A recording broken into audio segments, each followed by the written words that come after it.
Hasil scanningnya bahwa aplikasi pinjol ilegal dia ternyata ada hubungannya dengan pinjol legal. Terbukti dari hasil scanning aplikasi pinjol legal OJK ternyata ada hubungannya dengan pinjol ilegal nih bro.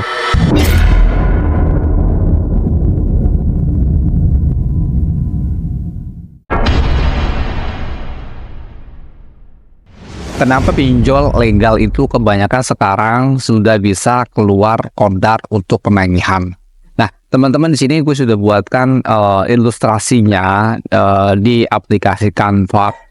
Gue sudah buatkan ilustrasi seperti ini, nanti akan gue jelaskan kenapa pinjol legal bisa menagih keluar kodar. Nah, ini sebenarnya lagi booming banget. Kenapa dan mengapa? Nah, kenapa ini gue buatkan videonya agar teman-teman saat memiliki aplikasi pinjol legal itu kudu berhati-hati, terutama bisa mengatasinya, terutama bisa melakukan langkah-langkahnya seperti apa untuk penanganannya. Dan ini bagannya seperti ini, nanti akan gue jelaskan. Ini sudah gue buatkan, nanti teman-teman perhatikan video ini baik-baik, jangan sampai di skip-skip agar teman-teman paham dan mengerti. Dan tentunya teman-teman setelah menonton video ini sudah tahu nih langkah gue nanti ke depannya apa tuh. Tapi sebelum masuk ke dalam topiknya, jangan lupa klik tombol subscribe-nya, like-nya, dan juga share di seluruh akun media sosial kalian. Nah teman-teman, sebelum gue masuk ke dalam topiknya, di sini gue kasih disclaimer dulu di sini bahwa gue ngerekam video itu gue menggunakan desktop, web desktop ya. Jadi kalau misalkan pencahayaannya atau gambar kurang begitu bagus, lu abaikan saja. Tapi setidaknya lu sudah mengerti di dalam isi informasi dalam video ini. Oke, kita akan masuk saja ke dalam pembahasannya.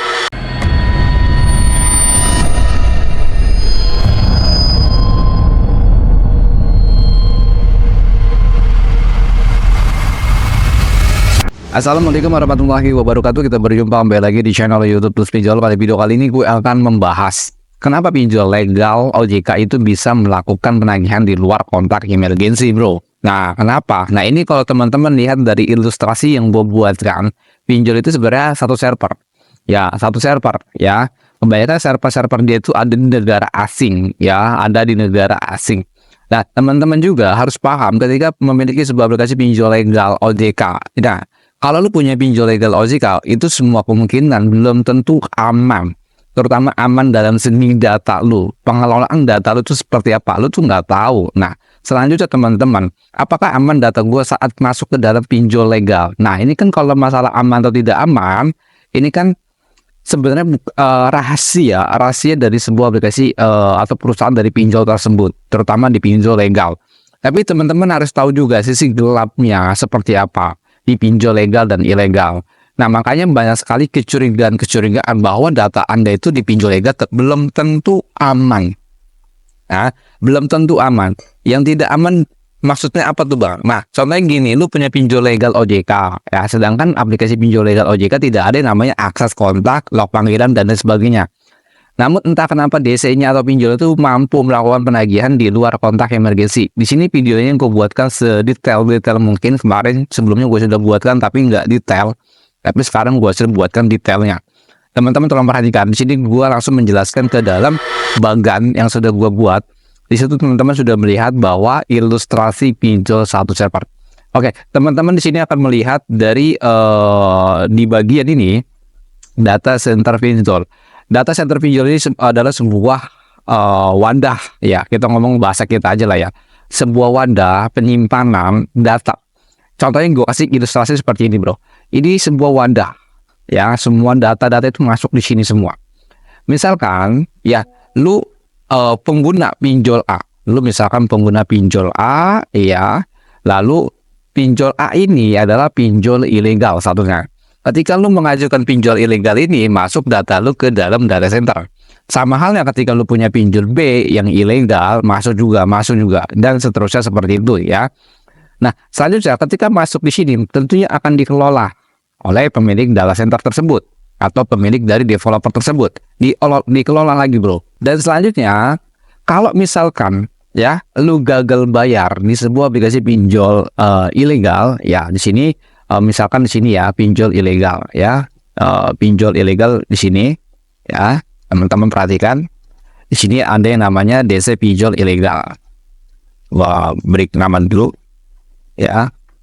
Nah, misalkan di sini pinjol ilegal ya, ketika lu gagal bayar, maka nanti lu akan ditagih oleh DC pinjol ilegal dengan nasabah yang A. Ya, kayak gini. Nanti lu ditagih. Kenapa ditagih? Karena lu sudah memasukkan data lu ke dalam data center ini, bro. Udah masuk ke dalam data center ini.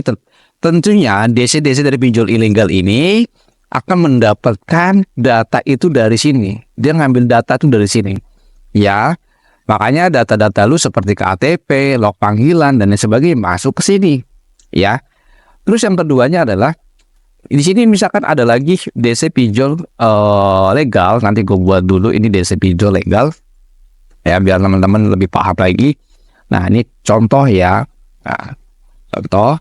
Nah, seterusnya, ketika lu punya aplikasi pinjol legal, ini kan ilegal, ini legal. Lu punya pinjol legal dengan aplikasi A, misalkan ada Pundi, Rupiah Cepat, dan sebagainya. Contoh ya, contoh saja. Misalkan di sini, ya, di pinjol legal OJK A. Masuk ke sini, ya, masuk ke dalam data center. Ya, artinya apa? Mereka bisa mengambil data lu di sini.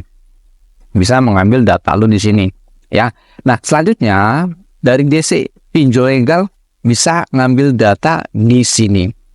Nah, makanya ada kemungkinan data lu itu bisa diketahui oleh pinjol legal, dan sebaliknya lu punya pinjol ilegal mau mengajukan tapi ditolak, yaitu karena data lu sudah masuk ke data center ini. Ketika lu punya gagal bayar di pinjol legal. Makanya ya lu itu sering ditolak. Ya, ditolak kenapa? Lu di sini kan ilegal, sorry ya, namanya salah di sini, tapi ini legal ya. Anggap aja nih warna ini legal ya. Gue salah tulis ya. Ini legal. Ya, ini legal. Ya, biar teman-teman paham. Nah, yang warna ini legal ya. Jadi kalau misalkan lu mau ngajukan pinjol ilegal, sedangkan yang pinjol lu mau ngajukan pinjol ilegal tapi yang pinjol legalnya lu galbay, tentu ditolak karena lu sudah galbay di pinjol legal, makanya itu sering terjadi ditolak, ya. Dan selanjutnya sama halnya ketika lu galbay juga di pinjol ilegal atau legal. Contoh lah, kita ngambil di pinjol legal, lu galbay, ya, lu galbay terus biasanya nagih ke lu, ya, lu nggak mau bayar nih, langsung biasanya menarik data dari sini. Dia untuk keluar kondar itu langsung ke target. Artinya orang-orang yang memang berhubungan dekat dengan kalian, entah saudara, teman, ya, intinya orang yang terdekat kalian. Ya, jadi dia tidak terlalu ekstrim menampilkan semua tabel-tabel kontak Anda, tidak. Karena itu bisa rancu, ya, bisa rancu dan bisa ketahuan juga, ya, kebohongan dari pinjol ilegal tersebut. Nah, ini permasalahan yang pertama, yaitu di dalam satu servernya. Nah, ini hanyalah sebuah ilustrasi dari hasil asumsi gue. Kenapa gue bisa buat asumsi seperti ini? Karena gue juga pernah buatkan sebuah website, sebuah aplikasi, dan di mana itu orang ketika lu daftar masuk ke database gue, dan itu bisa ditarik A, B, C, D, dan lain sebagainya. Ya, itu contoh seperti itu. Nah, contoh yang keduanya adalah teman-teman, ya, bisa perhatikan lagi problem-problem yang keduanya adalah dari vendor. Nah, vendor itu kayak gini, bro. Ya, nih vendor. Nah, kalau ini vendor, ya, gue akan coba menjelaskan tentang vendor ini, bro. Ya, tadi yang teman-teman yang di awal sudah ngerti dan sudah paham. Ya, kenapa pinjol legal itu bisa lagi keluar kondar? Akan gue jelaskan di sini, bro. Ya, kenapa? Ya, tolong teman-teman dengarkan dan pahami. Di sini ada namanya perusahaan pinjol legal. Ya, di sini ada perusahaan pinjol ilegal. Ya, kita ngambil contoh saja perusahaan pinjol ilegal. Nah, perusahaan pinjol ilegal ini, ya, dia memiliki sebuah vendor atau pihak ketiga atau pihak eksternal, ya, pihak ketiga ataupun pihak eksternal, dan di mana tugas-tugas vendor ini melakukan penagihan di WA, ya. Terus lanjut lagi, perusahaan vendor pinjol legal, dia ini ada hubungannya dengan perusahaan pinjol ilegal. Ya, sedangkan perusahaan pinjol ilegal ini tentu dia memiliki banyak sekali data-data nasabah. Data-data nasabah yang galbay, data-data nasabah yang belum galbay, dan lain sebagainya. Nah, makanya teman-teman, kenapa keluar kondarnya? Di sini sudah kelihatan banget, bro. Kalau kalian sudah lihat bagannya. Nah, Terus lagi, bahwa perusahaan pinjol ilegal ini ternyata memiliki beberapa vendor, nggak hanya satu, mungkin ada dua, mungkin ada tiga, mungkin ada empat, dan lain sebagainya. Ya, vendor atau outsourcingnya, atau pembantunya. Ya, nah terus lagi, ketika perusahaan pinjol ini memiliki beberapa vendor, tentu vendor ini bisa ngambil data dari pinjol ilegal. Perusahaan pinjol ilegal bisa ngambil data ke pinjol legal menggunakan jalur VPN. Ya, menggunakan jalur VPN. Ya. Nah, ini memang sistem dia tuh seperti ini, bro. Sistem dia memang seperti ini. Makanya lu gak heran ketika lu galbe di pinjol legal, ya lu galbe di pinjol legal, terus ya pinjol legalnya itu bisa keluar kontar. Karena dari sini pun sudah kelihatan sekali, ya, bahwa perusahaan pinjol penagihan pinjol legal itu dia bekerja sama dengan perusahaan pinjol ilegal. Vendornya ya. Nah, kalau misalkan vendor ini bekerja sama dengan perusahaan pinjol ilegal, tentu mereka punya banyak data di sana. Ya, itulah penyebab dari pinjol legal bisa mengetahui data-data di luar kontak emergensi kalian. Ya, seperti itu. Nah, makanya banyak sekali penyebaran data dari orang-orang yang tidak diketahui, ya, atau orang-orang secara anonim untuk melakukan sebar data.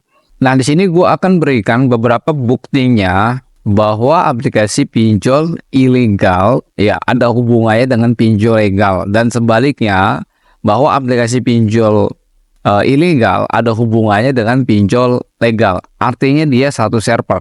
Ini gue kasih bukti-buktinya, bro, ya. Dari hasil scanning, teman-teman bisa perhatikan. Ya, ini gue kasih simulasi.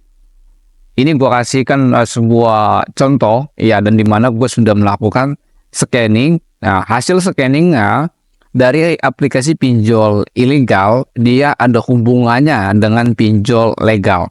Nah, teman-teman tolong perhatikan agar paham nih, teman-teman. Nah, di sini bahwa aplikasi pinjol ilegal yang bernama Levloan, nah, ini gua login menggunakan web browser dari pinjol ilegal Levloan. Sebenarnya aplikasi pinjol ilegal Levloan itu sudah ada di Play Store, tapi gua loginnya tidak menggunakan aplikasi, melainkan dari website atau dari browsernya. Nah, di sini teman-teman bisa perhatikan bahwa linknya levloanid.com, ya, untuk subdomainnya new h5, ya, untuk subdomainnya. Di sini tampilan halaman login, ya, gue login menggunakan nomor gue sendiri untuk melakukan testing, ya. Dan ternyata setelah gue testing untuk halaman loginnya, ternyata gue mendapatkan sebuah OTP. Nah, sebuah OTP-nya seperti ini, bro. Ya, gue mendapatkan sebuah OTP-nya yang dimana dikirimkan dari 360 kredit. Nah, teman-teman juga harus tahu bahwa aplikasi pinjol legal OJK yang bernama 360 kredit itu adalah aplikasi pinjol resmi, pinjol legal. Entah kenapa di saat gue login di aplikasi pinjol ilegal Levloan, ternyata yang memberikan kode OTP-nya itu dari 360 kredit, bro, ya. Dan ini teman-teman bisa perhatikan, ya, kode OTP-nya seperti ini, ya, sama. Dan akhirnya setelah itu gue coba masukkan kode OTP-nya dan ternyata berhasil login. Nah, berhasil login, teman-teman bisa perhatikan lagi bahwa halaman websitenya atau linknya Levloan ID, dan untuk subdomainnya new h5, dan berhasil kita login menggunakan OTP yang diberikan dari 360 kredit. Nah, ini kan menjadi sebuah pertanyaan, ada apa nih, ya, pinjol ilegal dengan pinjol legal nih, apakah benar dia satu server? Nah, itu sudah tanda-tandanya sudah ada, ya, tanda-tandanya sudah ada, bukti-buktinya sudah ada. Dan selanjutnya, teman-teman, gue mencoba untuk login di aplikasi pinjol 360 kredit atau pinjol resmi. Di sini gue coba login menggunakan akun gue sendiri, ya, menggunakan nomor gue sendiri. Nah, setelah gue login dan ternyata gue mendapatkan sebuah request OTP lagi, bro. Nah, inilah, bro, kode OTP-nya di 36 kredit. Ini kode OTP-nya di urutan yang kedua. Nah, jelas sekali ini ada hubungannya nih, pinjol ilegal Levloan dengan 360 kredit, ini ada hubungannya, ya. Dan selanjutnya teman-teman bisa perhatikan, gue juga sudah berhasil login di aplikasi 360 kredit, ya, bro. Ya, gue sudah berhasil masuk di aplikasi 360 kredit. Nah, setelah itu teman-teman bisa perhatikan lagi. Nah, ini hasil scanning gua di 360 kredit, dan ternyata di 360 kredit dia menggunakan server dari Aliyun, ya, Aliyun Alibaba. Ya, ini hasil scanningnya seperti ini, tapi ini nggak terlalu penting juga karena gua nggak menemukan hal yang mencurigakan di sini. Dan selanjutnya, teman-teman, ini bukti yang paling nyata sekali bahwa aplikasi pinjol ilegal ternyata benar, bro. Ada hubungannya satu server juga dengan pinjol ilegal. Pinjol legal satu server dengan pinjol ilegal. Ini buktinya, bro. Hasil scanning di aplikasi pinjol ilegal Danamu. Ya, mungkin teman-teman yang sudah tahu nih pinjol ilegal Danamu, ya. Teman-teman perhatikan di pinjol ilegal Danamu di barisan kolom ketiga itu dia menggunakan subdomainnya dan data hub .uku.indo.com, ya. Untuk subdomainnya menggunakan data hub .uku.indo, sedangkan untuk domainnya .uku.indo. Subdomainnya itu pinjol atau milik pinjol legal OJK. Padahal ini pinjolnya yang kita scanning aplikasi pinjol ilegal yang bernama Danamu. Ini sangat jelas sekali, ya bro, sangat jelas sekali. Ya, bahwa pinjol ilegal ternyata dia menaruh data itu di sebuah domain dari pinjol legal. Nah, ini hasil penemuan-penemuan seperti ini. Dan selanjutnya, ini teman-teman juga harus lihat lagi, kita melihat dari detail koneksinya, bahwa APL-nya itu bernama Danamu. Dan untuk data yang masuk ke dalam pinjol ilegal Danamu, dia masuknya ke dalam subdomain dari datahub.uku.indo.com. Sangat jelas sekali, bro. Sangat jelas sekali, ya. Nah, dari kesimpulan itu teman-teman juga sudah melihat, ya, untuk dokumentasinya teman-teman sudah lihat, ya, betapa buruknya ketika kita gagal bayar di pinjol ilegal atau legal. Buruk kalau teman-teman gagal bayar, ya. Anda punya pinjol ilegal atau legal, teman-teman, sangat buruk sekali nasib kalian. Nah, saran gue adalah ketika teman-teman memiliki sebuah aplikasi pinjol legal atau ilegal, wajib untuk digalbaikan. Jangan sampai nggak digalbaikan, lu sangat rugi sekali karena mereka pinjol ilegal dan legal satu server. Ya, itu ada sebagian yang gue temukan. Sebenarnya banyak sekali yang gue temukan, tapi gue nggak publish di YouTube. Tapi gue publiknya di dalam grup WA untuk memberikan untuk memberikan sebuah edukasi agar teman-teman agar lebih safety lagi di saat Anda galbait. Kenapa gue buatkan video ini? Karena banyak sekali komplainan ataupun keluhan-keluhan dari member gua. Dia mengeluhkan bahwa pinjolnya legal, tapi kenapa DC-nya bisa melakukan penagihan di luar kontak emergency, ya. Dan ini adalah sebuah tambahan dari dokumentasi yang gua upload di YouTube, ya. Jadi ini ada sebuah tambahan dan teman-teman nanti bisa dengarkan penjelasan berikutnya lagi setelah video ini selesai. Nah, makanya teman-teman, kesimpulan dari apa yang gue tampilkan video ini hanya sebuah dari asumsi gue sendiri.